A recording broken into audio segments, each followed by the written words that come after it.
బులెటిన్లో మరో breaking news చూస్తున్నాం. ఫోన్ ట్యాపింగ్ కేసు విచారణలో రోజుకో కొత్త విషయం వెలుగులోకి వస్తుంది. కేంద్ర మంత్రి బండి సంజయ్ సన్నిహితులు సిబ్బంది ఫోన్లు సైతం గతంలో ట్యాప్ అయినట్టు అధికారులు గుర్తించారు. ఇక Karimnagar BJP convener Boinapalli Praveen Rao phone tap చేసినట్లు నిర్ధారించారు. ఈ నేపథ్యంలో పోలీసులు ఆయనకు ఫోన్ చేసి సిట్ విచారణకు రావాలని ఆదేశించారు. ఇప్పటికే పలువురు ప్రముఖుల ఫోన్లు ట్యాప్ అయినట్లు అధికారులు గుర్తించి విచారణ జరుపుతున్న సంగతి తెలిసిందే. ఫోన్ ట్యాపింగ్ అయిన వారిలో రాజకీయ ప్రముఖులతో పాటు సినిమా వాళ్ళు కూడా ఉన్నారనే ఆరోపణలు వస్తున్నాయి. ఏపీ కాంగ్రెస్ అధ్యక్షురాలు షర్మిల సైతం తన ఫోన్ ట్యాప్ చేశారని, జగన్కు తన సమాచారం చేరవేశారని ఆరోపించారు.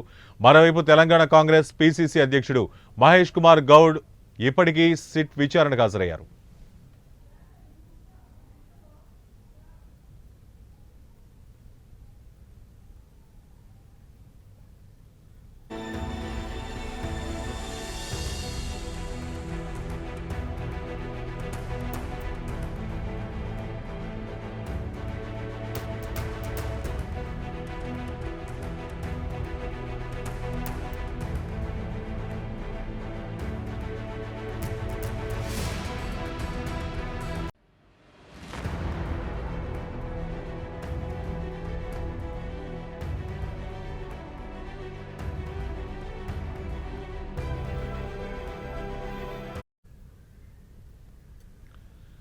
ఫోన్ ట్యాపింగ్ కేసు విచారణలో రోజుకో కొత్త విషయం వెలుగులోకి వస్తుంది. కేంద్ర మంత్రి బండి సంజయ్ సన్నిహితులు సిబ్బంది ఫోన్లు సైతం గతంలో ట్యాప్ అయినట్లు అధికారులు గుర్తించారు. ఇక Karimnagar BJP convener Boinapalli Praveen Rao phone tap చేసినట్లు నిర్ధారించారు.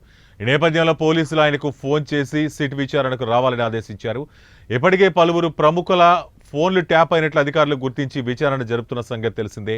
ఫోన్ ట్యాపింగ్ అయిన వారిలో రాజకీయ ప్రముఖులతో పాటు సినిమా వాళ్ళు కూడా ఉన్నారనే ఆరోపణలు వినిపిస్తున్నాయి. ఏపీ కాంగ్రెస్ అధ్యక్షురాలు షర్మిల సైతం తన ఫోన్ ట్యాప్ చేశారని, జగన్కు తన సమాచారం చేరవేశారని ఆరోపించారు. మరోవైపు తెలంగాణ కాంగ్రెస్ పీసీసీ అధ్యక్షుడు మహేష్ కుమార్ గౌడ్ ఇప్పటికే సిట్ విచారణకు హాజరయ్యారు.